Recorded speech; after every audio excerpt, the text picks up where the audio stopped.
అందరికీ praise Lord. ఈరోజు మనము లెసన్ 3 నేర్చుకోబోతున్నాము. లెసన్ పేరు అబ్రహాం. కంటిన్యూడ్. థీమ్ ఒబీడియన్స్, విధేయత. Abraham trusted and obeyed God implicitly, so he was blessed abundantly and was known as the father of many nations. Abraham దేవుణ్ణి పూర్తిగా విశ్వసించాడు మరియు విధేయత కూడా చూపాడు. కాబట్టి దేవుడు అతన్ని సమృద్ధిగా ఆశీర్వదించాడు.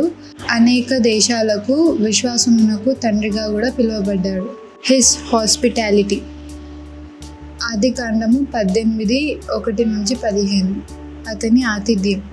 One day when Abraham was sitting at the entrance of his tent, Abraham తన గుడారం దగ్గర కూర్చున్నప్పుడు he saw 3 men standing nearby.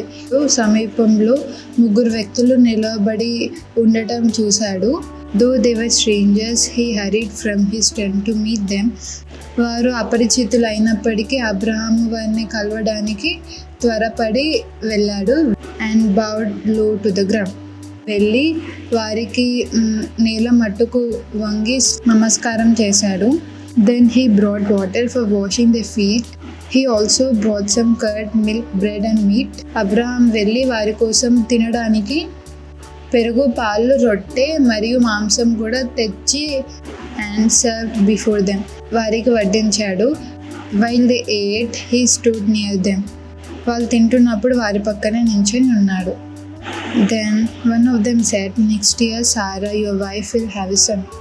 అప్పుడు వారిలో ఒకడు, వచ్చే సంవత్సరంకి నీ భార్య అయిన సారాకు కొడుకు పుడతాడు అని చెప్పారు.